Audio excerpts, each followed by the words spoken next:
नमस्कार मित्रांनो, मी प्रवीण हिरे तुम्हा सर्वांचं पुन्हा एकदा स्वागत करतो आपल्या एका नवीन व्हिडिओमध्ये। तर बघा मित्रांनो, आजच्या व्हिडिओमध्ये आपण अतिशय महत्त्वाची माहिती पाहणार आहोत, ती म्हणजे अशी की जिल्हा परिषद भरती 2023 संदर्भात। बघा मित्रांनो, झेडपी संदर्भात आजची सर्वात मोठी अपडेट या ठिकाणी असणार आहे। पेसा भरतीच्या संदर्भात संपूर्ण माहिती आपण या ठिकाणी पाहणार आहोत। तर अपेक्षा आहे तुम्हाला हा जो काही व्हिडिओ आवडेल, व्हिडिओ आवडला असेल तर लाईक करायचं आहे, जास्तीत जास्त शेअर देखील करा आणि चॅनलला देखील सबस्क्राईब करून घ्या।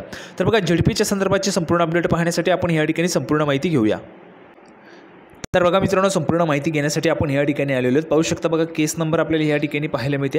त्यानंतर जर आपण पाहिले तर बघा, honourable the chief justice honourable mister justice JB Pardiwala and honourable mister justice Manoj Mishra यांच्यासमोर या ठिकाणी ही सुनावणी या ठिकाणी होणार आहे। त्यानंतर बघा, स्टेटस किंवा मग स्टेज जर आपण या ठिकाणी पाहिलं तर ही जी काही केस आहे, पेसा संदर्भाची जी काही केस होती त्याची मित्रांनो हिअरिंग 7 मेला त्या ठिकाणी होणार होती। 7 मेला सुनावणी होणार होती, परंतु 7 मेला देखील सुनावणी त्या ठिकाणी झालेली नाही आहे आणि पुढील जी काही डेट आहे ती 13 मे 2024 या ठिकाणी देण्यात आलेली आहे पेसा भरतीच्या संदर्भात। तर बघा, पुढील जे डेट आहे पेसा भरतीच्या संदर्भात तर 13 मे 2024 रोजी या ठिकाणी पुढील सुनावणी आता होणार आहे। तर बघा, 13 मेचे डेट पुढील देण्यात आलेली आहे। आपण जर या ठिकाणी पाहिलं तर पेसा भरती संदर्भात या ठिकाणी अतिशय महत्त्वाची माहिती आहे। झेडपीची जे काही पेसा संदर्भाची जी काही पद आहेत त्यांची त्या ठिकाणी अतिशय महत्त्वाची सुनावणी आहे। तर त्याची सुनावणी या ठिकाणी 13 मे 2024 रोजी होणार आहे।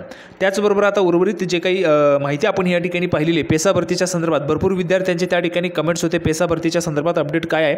तर बघा, पेसा भरतीची सुनावणीच्या संदर्भात अपडेट अशा पद्धतीची की पुढील जी काही सुनावणी आहे ती 13 मे 2024 रोजी आता होणार आहे। या दिवशी सुनावणी झाल्यानंतर जी काही अपडेट येईल ती तुम्हाला आपल्या चॅनलच्या माध्यमातून त्या ठिकाणी प्रोव्हाइड केली जाणार आहे। तर बघा, झेडपीच्या संदर्भात संपूर्ण माहिती आपण या ठिकाणी पाहिलेली आहे। अपेक्षा आहे तुम्हाला जो काही व्हिडिओ तो आवडला असेल, व्हिडिओ आवडला तर लाईक करा, जास्तीत जास्त शेअर करा। आपण पुन्हा एकदा भेटूया पुढच्या व्हिडिओमध्ये अशाच पद्धतीची नवीन अपडेट घेऊन। तोपर्यंत धन्यवाद।